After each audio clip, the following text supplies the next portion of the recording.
Basically, circular Tetris. And oddly enough, it hadn't really been done. There is something called Weltris where things kind of fall from the outside in, but when I conceived of it, I was thinking from the inside out. Oh my god. So I made the same game 2 weeks ago. You're describing. I'm going to show it to you after. Yeah, show me. So, I mean, that was the conception, that was the idea, that was the start. I added more to it as I went, but basically, the obvious thing I started with was the idea, like, just do Tetris on a circular board, okay? So I did that, and I sat with a Game Boy, and I studied it, and I measured how fast pieces fall, and scoring, and all that stuff, and I basically made a perfect clone of it, and I just kind of scaled the timings and everything because the board's a little smaller and it's also circular, it's harder, so I slowed it down a bit and all that, but like the progression of how it plays and speeds up and everything is exactly the same. And then I said, well, what about Dr. Mario? That's another Nintendo Game Boy game. So I said, okay, add another game mode and throw on Dr. Mario, and I did the same thing. I basically cloned it exactly, all the little rules, some of which are different than Tetris, so I had to say, okay, well, in Tetris, if it starts at the top, we've got a chance to move it, but maybe in Dr. Mario you don't, whichever, it's one of the two. And I slowed it down a bit because it was on a circle too. And then what I started doing was, said, okay, what else can I do with this on a circle? And I started doing things like, what if you had a whole ring around? So instead of a piece that goes around the circle, you had a ring. Well, you can rotate a ring and it'll change like a steering wheel, but then what do you do with that? You know, it's always going to fall, so you need to be able to do something with that. So I came up with this thing where rotation was permutation, so things would kind of move around within the ring. So it's easier to see than explain, and my pictures don't show, but I'll show you that in a second. But the main problem, you saw that little tiny thing, right? That was like, mobile games 10 years ago, the screen size was 240 by 320 pixels, which is, I mean, if that was a YouTube video, you'd be laughed at. So everything has to go there. So the screen was roughly the same size as like an iPhone these days. It was probably wider, but no taller. But you still got to fit all your stuff on there. You could afford to make your hit targets a little bit smaller because you had a stylus, generally speaking, and you didn't really use your thumbs. But you still had to put all your stuff on there. And I wanted to have basically the main playing screen, a preview screen, little demos, a track mode, all that kind of stuff.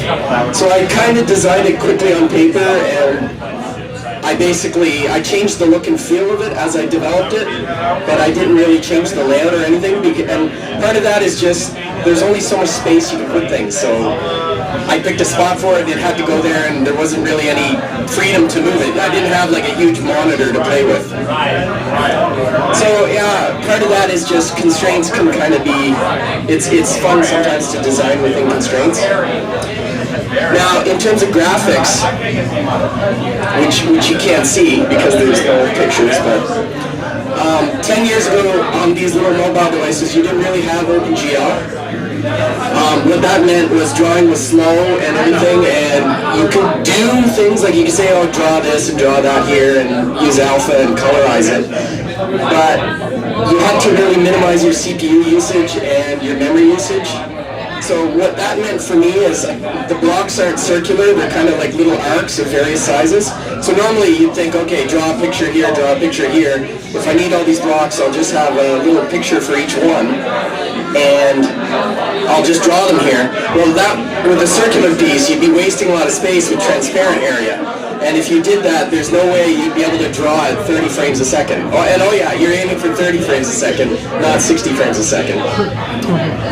So what I did instead was I made one big image which kind of had all the area filled in, and then I calculated all the individual pixel lines, which are spans, and I basically, if I had to draw an arc, I would draw just the horizontal lines that were that arc, so it would kind of start out long and it would get to thinner lines as it came down. And I did all the stuff like, you know, only 1/8 of the circle and reflected and calculated and all that stuff.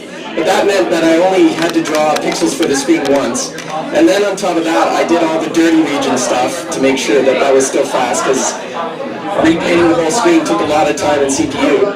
And even then, my little block destruction effect, I wanted to do flashing and all this stuff. Even then, I was dropping frames when that occurred, so I ended up doing like this thing that was a fade out because I could accumulate that frame by just drawing a bit more kind of translucent black over it until it was gone. So, you know, you kind of had constraints, basically. You might have an idea of some flashing, throbbing effect, but you couldn't necessarily do it and not drop frames.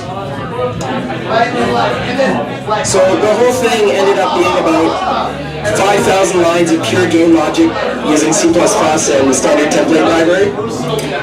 And all the kind of screens and UI stuff and all the graphics drawing and the audio and everything I have completely separate. And this basically, it allowed me to, if I ever wanted to rewrite it, I could just rewrite the UI part and keep the logic, because the logic was a bit complicated. But it also meant I could just have a version that ran on Linux with no UI whatsoever. And I actually used that to like run and verify high scores that people posted, because the high scores that they posted came along with the recorded game, so I could just play it back and verify it. I was like thinking, you know, there's going to be a worldwide phenomenon and people would cheat and all that, but that didn't happen. But yeah, and later on I did rewrite it for like Xbox and I rewrote the whole UI, but I didn't change a line of the game logic. So what went well was, I mean, the tools back then, I used Visual Studio, the embedded version, which was free, and it was okay. I mean, Visual Studio is still around. It's probably still a lot the same. I found that having a file system on these Pocket PC devices, that's what it's for, Pocket PC, the precursor to Windows Mobile. That was really useful, and I'm comparing to Palm, which was a real headache if you ever did Palm stuff, which I also did, and Android these days. I mean, there's a file system, but these things kind of come in your bundle, and it's really a pain to get at them. I really like having a file system. I found it was easy to license the music versus making your own. I mean, that was easy. You just pay a bit of money, and you get a nice track. The game recording and playback, I thought that was interesting to see how other people played it, and it was also incredibly useful during testing because I could just replay back a game and see where things went wrong. Like, I would know, you know, oh, things went wrong about a minute in, and I could kind of stop it there, and I had a reproducible test case. I generated all of the graphics using the in-game code, basically to write out what the pieces looked like. I kind of did like a ray tracing thing to make the little circular pieces so that they could have shading, because there was no like shaders or anything in those days. I mean, there was, but not on mobile. I did all that in-game using C++, and then I basically saved the images, and then I commented out that code, and I just used it after it was done. I used that code to generate the imagery and the spans, so basically that was a win, because if I ever came along later and wanted to do a bigger screen or something, I could basically just rerun that code and regenerate it. And I later, when I did the Xbox version, I rewrote that generator in a portable scripting language so it would be even easier to use. And it did actually, I'll show you one picture, it did actually get reviewed in Pocket PC magazine.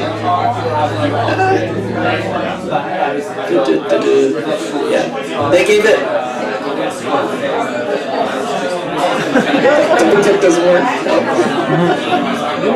I don't know what I'm doing.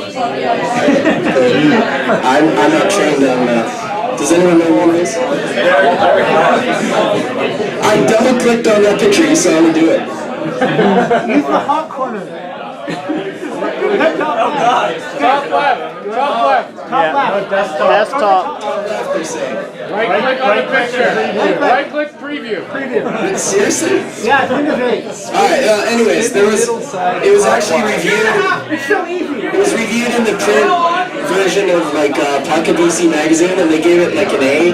It was like the highest of the games for that game. This is just a games roundup for that month. They kind of said it was all neat. It was like Tetris, but it was also not just Tetris. It obviously had its own unique stuff and all that. So that was kind of cool. I still have that, if nothing else. Okay, Alt-Tab. Am I Alt-Tabbing? Is that gonna work? There we go. Alright, so now for the bad stuff. because that happens too. I spent like probably days to a week doing all this, you know, copy protection stuff and all that, which basically a day after release it was up on Russian sites, so I was kind of Russian by it, but I mean that's fine. It was probably on sites all over the world, but I mean I learned, you know, they're just, I probably shouldn't have even bothered, right? But who knows? I did actually learn from a lot of other Pocket PC people later on the proper ways to, like, you gotta encrypt stuff and decrypt it only ever like in memory and all this. There's ways that can be better to be uncrackable, but I didn't do that. Anyone can just kind of go in a VM or anything and like find the one instruction and turn it off. So you gotta watch out for that, or get an expert. Oddly enough, someone cloned it almost exactly with a similar name, and they even, this is the kicker, they went and used the same music, and they licensed it from the same guy. Because I had a non-exclusive license. I thought that was really freaky. It's like, they could have asked me and I told them I wasn't really selling anything, so. But maybe they just loved the idea or they liked it. But their version wasn't very good. It had weird controls and all that. I spent a lot of time debugging a problem specific to one device, like by sending increasing versions with more logging to some guy in the US doing a PhD in something, and he was kind enough to tell me when it would crash or not. It turned out it never did crash, but their timing was off in their high performance timers, so it would go to sleep for a frame, but that would be 20 minutes. So that really made me angry. But I guess, you know, you either decide, do you release and have that problem on that device, or do you take that time to fix it? So, like, was it Owen said, or one of the other presenters, you gotta work through those dead issues. So that's life.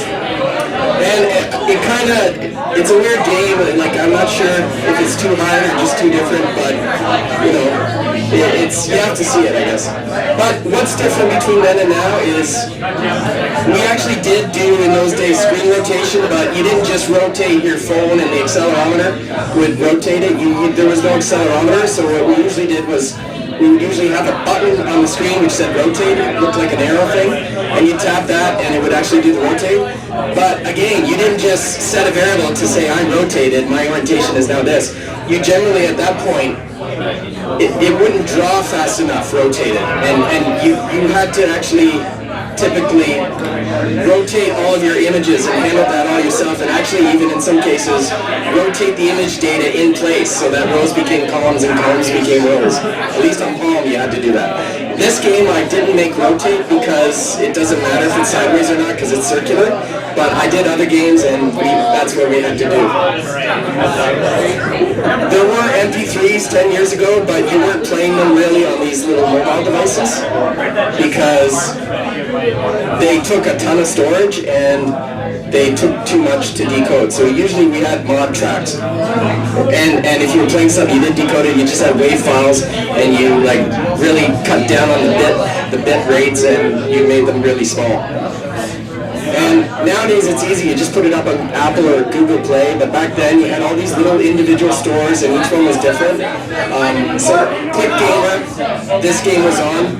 They later published Angry Birds and got bought by Chilingo, and then they got bought by EA and all that. So, but they used to be their own store, kind of like the Apple Store, but there was many of them, and there was more than just those two.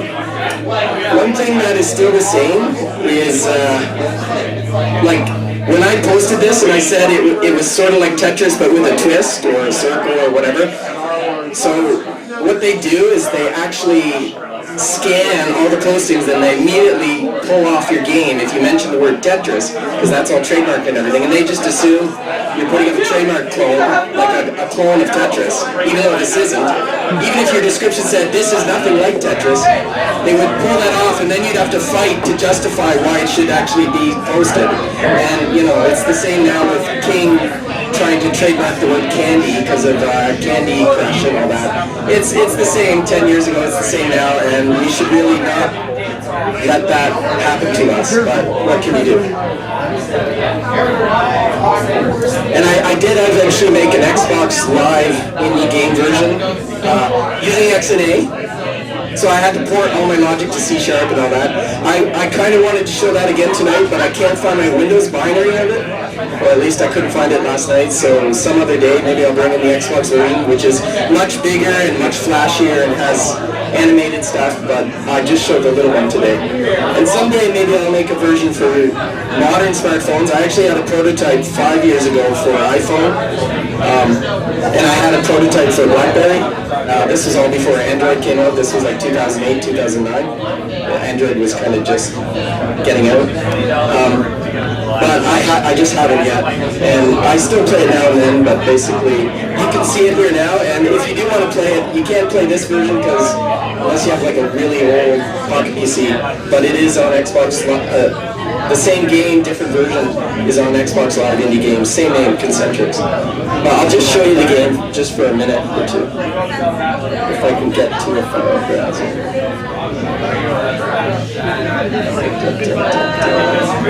There we go. So I mean, it's like tiny, right? Oh, so one neat feature though is it should re-stretch when I do that, but not square. So there. So it kind of runs. There's music and everything. It's probably not playing. But what this is doing is this is playing a recorded game. And there's play modes. So this is kind of the same 10 years ago, just like Angry Birds now. You go through your levels with these buttons here. So a Tetris version, it kind of looks like Tetris, like there's an S-shaped piece falling. And if I'm moving left or right, it kind of wraps around the circle, and then rotation would be like this, right? So, same thing here. Slip that under there. And then, so it's kind of like any of these circular games. You got to keep your orientation around, so you know where you're going. So it works exactly like Tetris. So, and I'll show you the Dr. Mario one. So for this one, you got to get 4 in a row, and you got these floaty guys. So ideally, if I would maybe put that under there. Oh, that's a good one. So 4 in a row will occur here. No, it's exactly like Dr. Mario, except it's in a circle, which kind of makes it harder. So for this one, you got to clear the level of these kind of funny shaped ones, and when you clear it, you go to the next level, which will have more of them. And I'll just show you the unique modes, because those are kind of the regular ones with the twist. Then you get into stuff like this, where you have a ring falling. So I mean, for this one, you're just trying to match 3 blocks. So I mean, there's no 3s that are going to fall on their own. If I do this enough, these blues will match up, and I'll do a column. But if you keep doing this, you're going to stack up really, really quickly. So rotation, what it does is it kind of flips pairs of them. So I've got kind of a red down there. Or I could do the yellow down there. So I want the red, so I'm going to do that. It's still not going to make 3. So the problem with this is you're really going to fill up your space really quickly until you start trying to slip in columns that come in from the side. This is good because I get the blues over here and put 3 reds there, and that'll take out at least one row of the blues, and you can get combos and all that stuff. So it's kind of challenging that way, and there's like a whole bunch of modes which are all variations on this kind of stuff. So that's like the game I made. Yeah.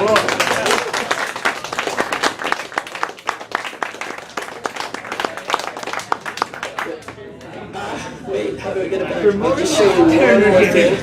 If you go here, so this is like the high score list. If I click on this, it'll actually replay that game because it's recorded every single move. So that's like one I played last night. So in the high score list, you just click on the game, and it just basically plays back everything you did. So, any questions? Pretty sick. Alright, well, someone else? Next.